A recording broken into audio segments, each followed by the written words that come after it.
വംശനാശം സംഭവിച്ച ജീവികളെക്കുറിച്ച് കേൾക്കുമ്പോൾ ആദ്യം മനസ്സിലേക്ക് ഓടി വരുന്നത് ഡോഡോ പക്ഷിനെ കുറിച്ചാണ്.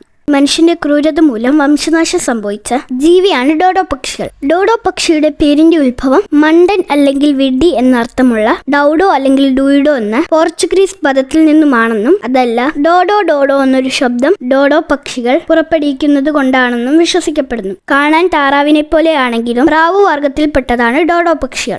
ഇന്ത്യൻ മഹാസമുദ്രത്തിലെ മൗറീഷ്യസിൽ മാത്രമായിരുന്നു ഇവർ ഉണ്ടായിരുന്നത്. വലിപ്പം കൂടിയതും പറക്കാൻ കഴിവില്ലാത്തതുമായ പക്ഷികളായിരുന്നു ഇവർ. മരത്തിൽ നിന്നും നിലത്തു വീഴുന്ന പഴവർഗ്ഗങ്ങളും ചെറിയ ചെടികളുടെ വിത്തുകളും പഴങ്ങളുമായിരുന്നു ഇവർ ഭക്ഷണമാക്കിയിരുന്നത്. നിലത്തായിരുന്നു ഇവർ കൂടുകൂട്ടി മുട്ടയിട്ടിരുന്നത്. അതുകൊണ്ടെല്ലാം മനുഷ്യർക്ക് ഇവരെ പെട്ടെന്ന് വേട്ടയാടാൻ പറ്റി. ഇതെല്ലാം അവരുടെ വംശനാശത്തിന് കാരണമായി. 1598 ഡച്ച് ഈസ്റ്റ് ഇന്ത്യ കമ്പനിയുടെ നാവികരാണ് ഡോഡോ പക്ഷിയെ കുറിച്ചുള്ള വിവരണം ആദ്യം രേഖപ്പെടുത്തുന്നത്.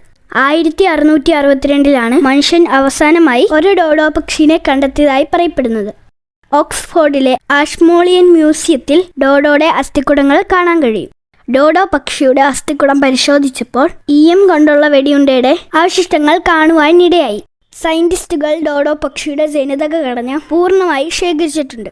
ഡോഡോ പക്ഷിയെ പുനർജനിപ്പിക്കാനാണ് ശാസ്ത്രലോകം ശ്രമിക്കുന്നത്. എന്നാൽ സസ്തനികളെ പുനർജനിപ്പിക്കുന്നതിലും പാടാണ് പക്ഷികളുടെ കാര്യം. അതിനാൽ ഡോഡോ തിരികെ വരുമെന്ന് ഒരു ഉറപ്പുമില്ല.